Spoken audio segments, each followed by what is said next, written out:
Picture this. It's a relaxed Sunday afternoon. You've got your favorite cup of chai, scrolling through your trading app, and bam, a pop-up appears. ABC IPO opens for subscription tomorrow. Don't miss out. Sounds tempting, right? But before you jump in, ask yourself, is this IPO really good for me? Let's decode the IPO puzzle and help you make smarter investment decisions. The IPO market in India is on fire.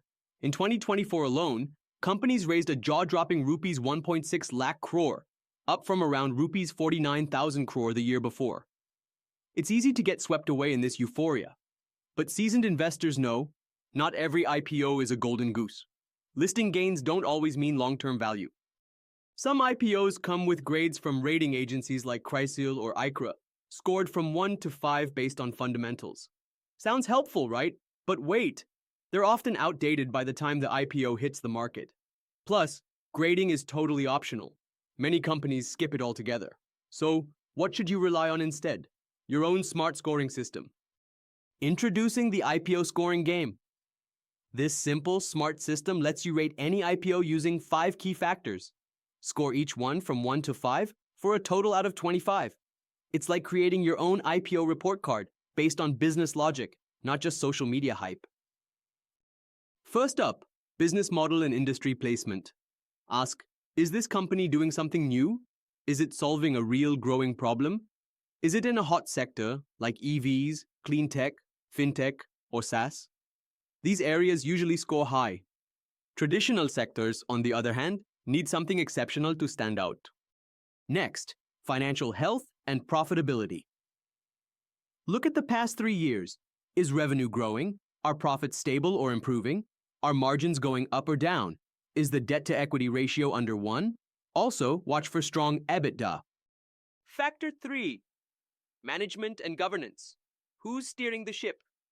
Is the leadership experienced in this sector? Is the company being open with investors?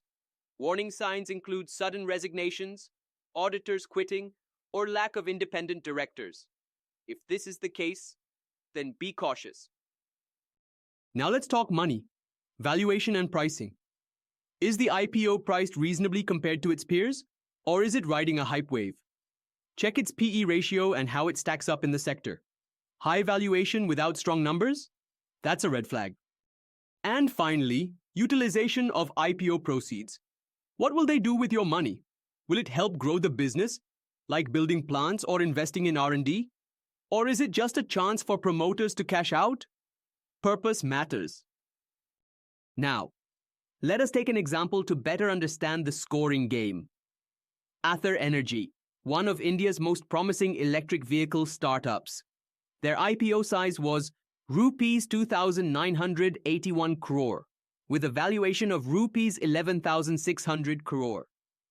Scoring starts with business model first, 4 out of 5. Why? Because Ather isn't just assembling scooters. They've developed proprietary tech, including their battery packs and charging infrastructure. Very few Indian firms can claim this. Second, financials, 3 out of 5. They're still loss-making, rupees 344 crore loss in FY24. But their revenues are growing rapidly. It's a typical growth stage EV story. Third, management, 4 out of 5. Hero MotoCorp is a key backer. That adds credibility. The leadership team is solid, tech-savvy, and mission-driven. Fourth, valuation, 3 out of 5. It's on the higher side. The EV theme justifies some premium, but profitability is still far away.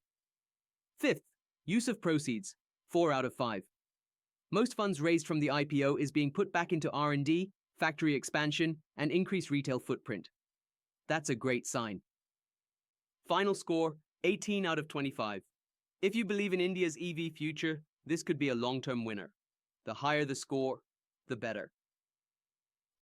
Now, let's quickly understand what those scores actually mean for investors. A score of 21 to 25 means the IPO is a strong buy.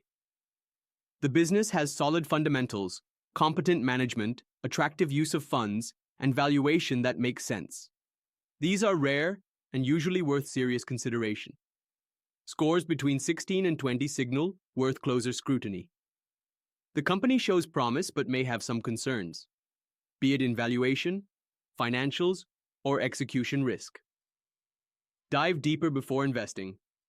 A score of 11 to 15 puts it in the risky business zone. Tread cautiously. The red flags may outweigh the potential, like unproven business models or stretched valuations.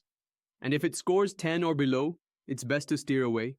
These IPOs typically lack clarity, sustainability, or investor value. Better to wait and watch or skip entirely. Want to dig deeper? Read the DRHP Draft Red Herring Prospectus. It's not bedtime reading, but it's packed with gold. Business model, financials, risks, use of proceeds, and promoter stakes. You can find all this on CB's website. The more you know, the better your call. Retail investors, beware of these common IPO mistakes. Buying out of FOMO, ignoring financials, blindly trusting GMP, gray market premium is no guarantee, not checking anchor investors, and worst, skipping the DRHP. That's like buying a house without looking at the brochure. IPOs are exciting, but don't let hype guide you.